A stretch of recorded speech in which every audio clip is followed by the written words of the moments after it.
You know, we're getting really close to creating an intelligence that is far, far superior to our own. But as we inch closer, this absolutely critical question keeps popping up.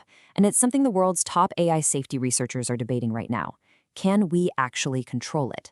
And look, this isn't some problem for 100 years from now. It's a challenge we need to get our heads around today. This quote from I.J. Good, way back in 1965, just hits the nail on the head. It perfectly captures this central paradox.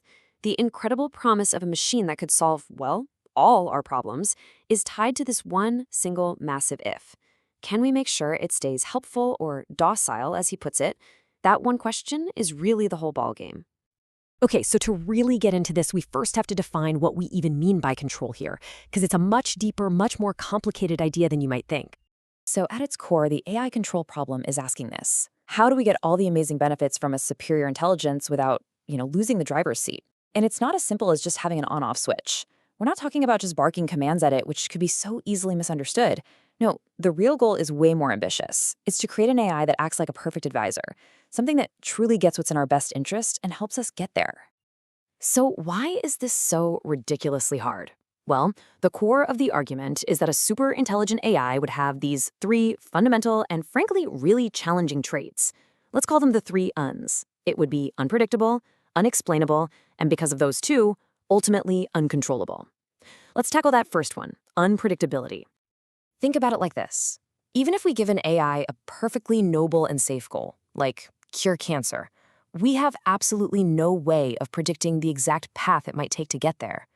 A super intelligence could come up with strategies and solutions that are just completely alien to how a human thinks. This isn't just a small blind spot for us, it's a fundamental wall. We just can't fully see what it's going to do. The philosopher Wittgenstein had this famous thought experiment about a lion, and it is a perfect analogy for what we're talking about. He said that even if a lion could talk, we wouldn't understand a word he was saying because his entire reality, his frame of reference, is just so different from ours.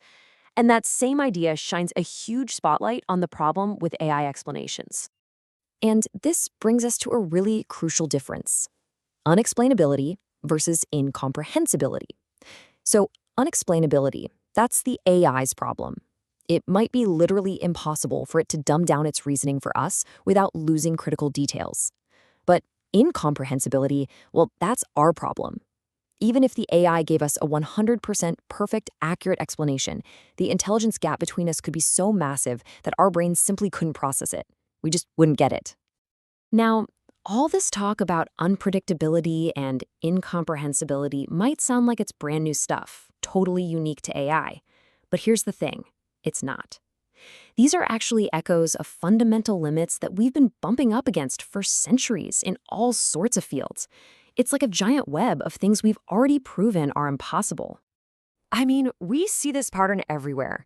In math, you've got Gödel's incompleteness theorems, which basically shows some truths can never be proven within their own system. In philosophy, there's the famous is-ought problem. Even in control theory itself, there are hard limits. The really striking thing here is that the AI control problem isn't some weird outlier.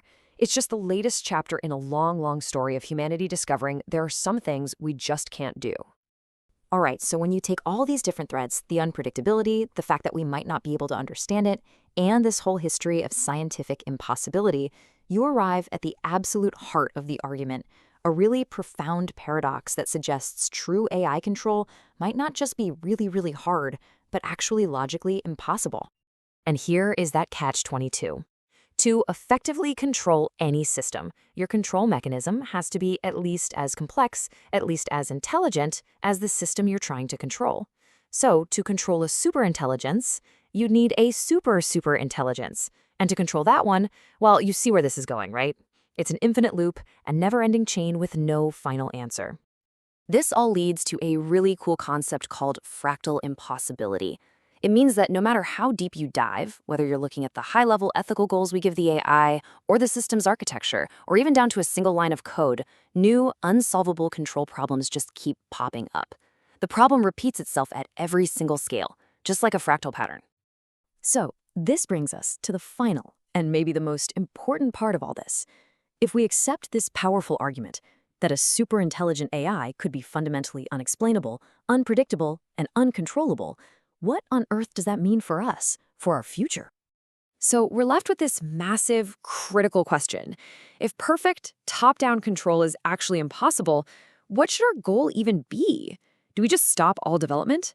Do we try to shift our entire mindset from control to something more like cooperation?